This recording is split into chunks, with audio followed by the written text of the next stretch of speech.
славный наступил для вас. Заручник крепкий ломайка, убийц не будет среди нас. Вперед идите все народы, давно вас ждут на братской вере. Пусть под знаменем свободы для всех настанет вечный мир. Оружие долой, солдаты по домам. Вперед! И пусть весь мир отчетный будет нам. In the spring of 1895, Peter Varigan wrote many of his followers to reject the oath of allegiance to the Tsar, while at the same time rejecting universal military service. Matthew Lebedoff and his 4 comrades did so, and for this were flogged with the acacia switches. As resistance to military service spread, so did the persecution of the Doukhobors. It was then that Peter called on his people to gather on the night of June 29, 1895, to burn all their guns, knives, and swords of war in mass protest. On that night, over 7,000 people in 3 villages gathered, threw all their arms into a pile, soaked this pile in kerosene, and burnt these arms. Mr. Paul Samsonoff, Director of the Doukhobor Centennial Choir. We're absolutely dead against what they call the people brothers, and that the world was their country. They refused to bow down to any governments of men, and that was it. So they had to get rid of them, because that was like an illness in the country. And they were determined they were going to exterminate them.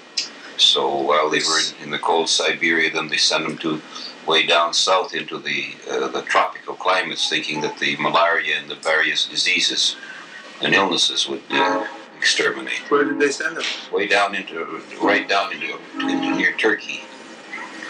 Which area was this? The Caucasus Mountains? Or Right. This, well, now I'm not. You see, here's another thing that I'm not familiar the exact location until I check it. You see. But I do know that this happened. It was so when these humanitarians like Tolstoy, Chertkov, and various other humanitarians, they stepped in, you see, and tried to persuade the government to. Well, they came and visited with the Doukhobors, and they discussed it, and that the only thing was to do was to migrate, because they knew that they couldn't live there any longer. So they then. The Quakers stepped into the picture as well. I guess Tolstoy got in contact with the Quakers in London, England, and then it was a question of money. And Tolstoy, that book called Resurrection, when Tolstoy wrote that book, The Resurrection, every penny of that, the proceeds of that book, was given to help the Doukhobors. Migrate. Also, the Quakers assisted, and so on. They finally raised enough money, and they were able to migrate to Canada. What were what does the word Doukhobor actually mean? It means spirit wrestlers. It means that a person is fighting for freedom, for brotherhood, for love and understanding between peoples. Not fighting physically, but he's fighting mentally with his spirit, in other words. He's trying to convey the message spiritually in love and understanding rather than by physical force. You know that through centuries, nations have been looking for peace, but they have always been looking for them with power and with force. And how many wars and how many millions and millions of lives have been lost, but peace is as far away today, in fact further than it ever was, you see. And they have never tried the role that Christ taught them to take. And I think that our people are one of the sects that in this respect have laid a terrific cornerstone to humanity for this effort. What were the conditions like? What forced the Doukhobors to form, or what made them, come together as a group of peace-loving peoples? Were there leaders? I don't think that it was anything else but the circumstances under which they lived. When they realized that the government would not, or when they realized that the government would not give them freedom from military services, they actually enacted from their part by refusing. And once they refused, I think the word went out that here is a group in this particular military camp that absolutely refused to fight. And after a while, in another military zone, some more did the same thing. And consequently, they were arrested and all sent by the government into one category because they were of the same beliefs, same understandings. So it wasn't by choice that the organization of these people took place. It was actually by circumstances, because they were all spiritually fighting for the same thing. Well, was there any sort of communication between all these people, or did no they all such just thing? No such thing. They had no chance to communicate with anyone. It was just news that traveled by word of mouth or by press or by writing. And then, say, in the Caucasus, a group of people, the Cossacks, also laid down their arms and joined the Doukhobor people. They believed in this faith. You see, and then they went against the church as well. They said that, and why did they go against the church? Because, you see, here's the whole damn thing. I think that if I told you this little story here, I think then you'd get a heck of a clear picture. And that is that in one of the training camps, they had a preacher come down, or a man of distinction from the church, a clergyman. And this Sunday he made a terrific sermon, and his whole sermon was based on "Thou shalt not kill, thou shalt not serve two masters." That no one is higher than God or Christ, and His commandments are greater than any that man can put forth. So that evening, these boys, after he was through, everybody, even the generals and the officers and the men, all bowed to Father, whoever he was at the time. You see, he was from the Greek Orthodox Church. And that night, when the boys got back to their little barracks, they were discussing this. Well, why is it that if we have to listen to our commanders, and yet Father so-and-so said that the world is our country, that everybody should be brothers, and there should be love, and we shouldn't kill, then why are we being trained? Why are we training to kill? Then somebody's an awful hypocrite. And yet the generals bowed to Father so-and-so. So if his word is more correct than what the generals are, then what are we doing? Where is the truth of the matter? So the next day when they went out on the field for training, the adjutant or the man in charge ordered shoulder arms. And Matthew Lebedev took a step forward and took his bayonet and drove it in the ground, and he said, "From today on I serve Christ. I'm sorry, I will not shoulder my arm." 4 more stepped out, and they put their bayonets into the ground. And the guy came up and said, "What's the matter? You fellows got rocks in your head? Get them guns up there." They said, "No, we mean it." Why? Well, Father so-and-so yesterday said that we read the Bible, and if that's the greatest commandment in the world, then we want to live by it. We want to be true Christians. We can't be hypocrites. We can't serve two masters. You heard that yourself yesterday. And if that was the truth yesterday, why is it the opposite today? So they they arrested him and put him into a solitary confinement and so on, and they thought little by little they'd get him out of it. Well, for a whole week they were having nothing but, then they threatened to beat them and so on, and then the next weekend, on the following Sunday, they got Father so-on to come again, and this time he made the speech just the opposite, saying that, well, God is with us, and he's on our side, and if sure, we're not going to kill, but if an enemy attacks us, we have to protect ourselves, and we have to do this. Well, Matthew said, well, with all respects, who is our enemy? You said that the world was our country, and all people are brothers. Then who is our enemy? Isn't there someone talking to them people the same as you're talking to us? Aren't they brothers? Will God be on their side as well as on our side? And how many gods are there? What kind of a God is it? Are you talking of a true God, or are you trying to create another hypocrite? Do you understand Jimmy, what I'm driving at? So then they laid them down on the ground, tore their damn shirts off, and took this acacia tree. The acacia has those thorns. Oh, yeah. About 6 or 8 switches, and they tied him together, and they said, take the gun. He said, no. He's laying on the ground. They got 2 guys holding his bloody hands and 2 guys holding his legs. Okay, give him 40 lashes. Well, when they give him 40 lashes with the acacia, it tore his back all to hell. Again, they refused. Then throw him in a cold dungeon overnight. All right, have you learned your lesson? No. All right. Nick Sherbico here, he lives right up here on the hill. I guess you know Nick Sherbico by that church. Well, his father was tied to a stake, and pieces of skin were taken off his back with a knife, like a zebra.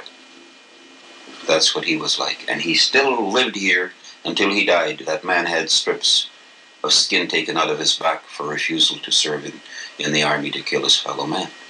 So you can see that when they... finally they said, well, what faith do you belong to? They said, we don't belong to any religious group. We don't belong to any religious denomination or anything. So the priest, well, they're nothing but Doukhobors, any Doukhobors. So they're fighting with their spirit. They're Doukhobors. That's all they are. So the Doukhobors, that's how the name originated.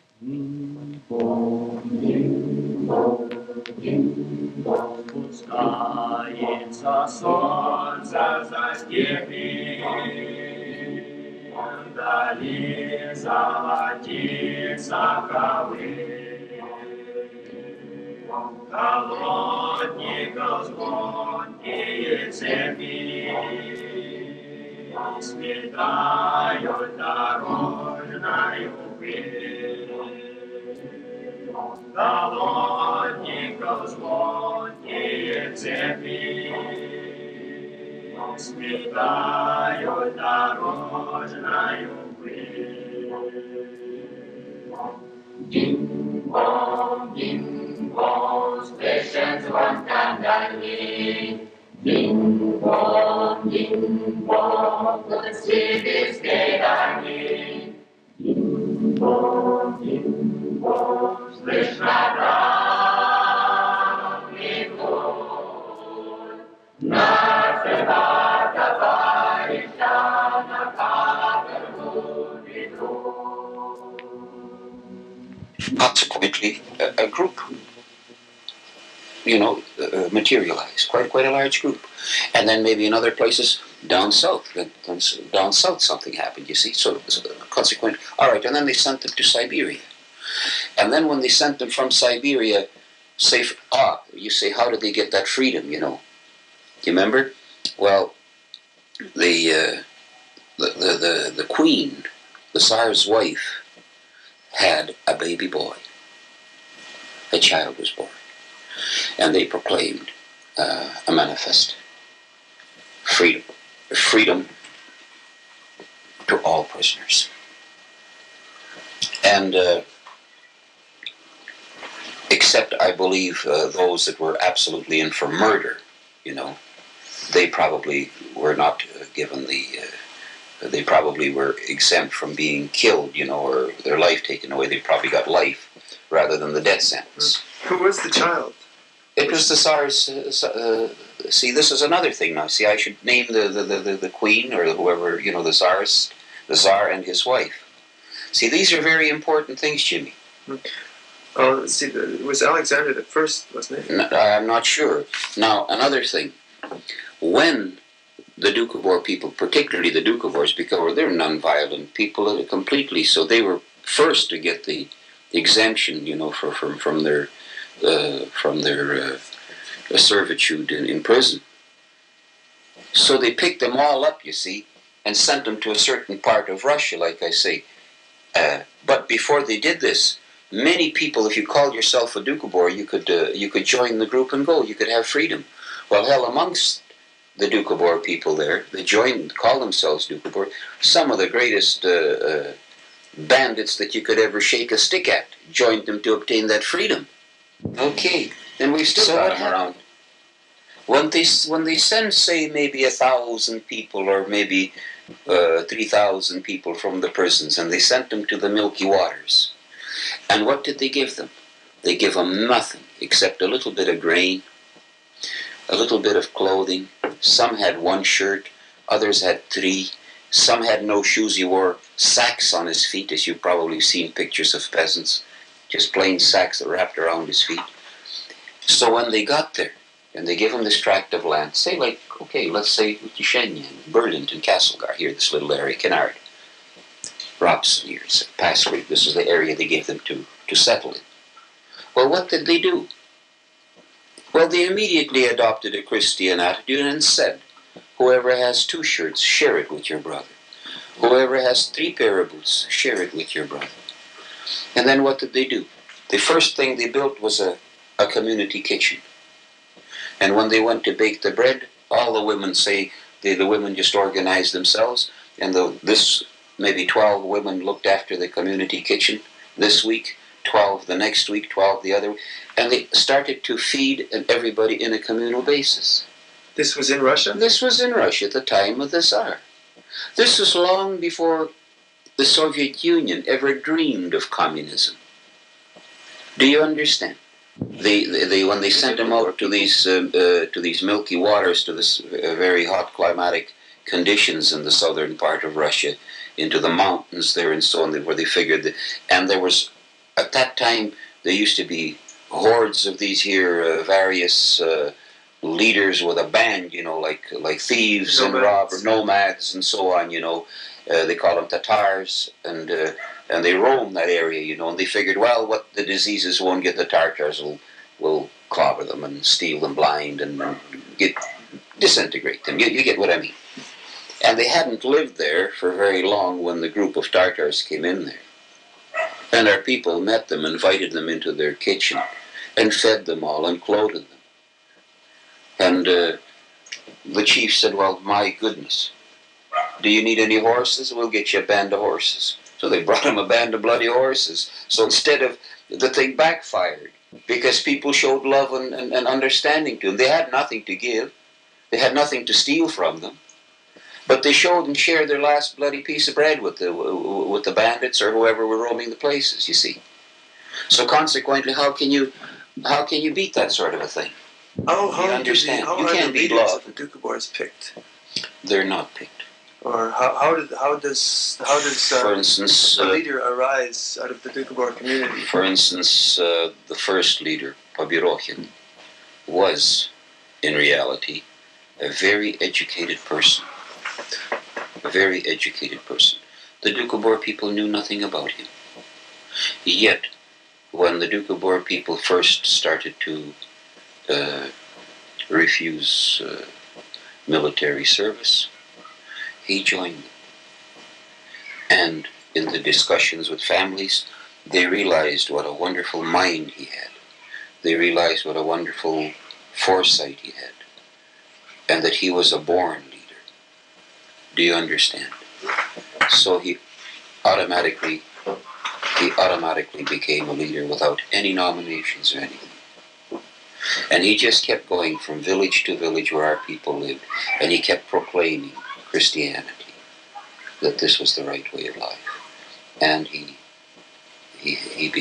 gathered many followers that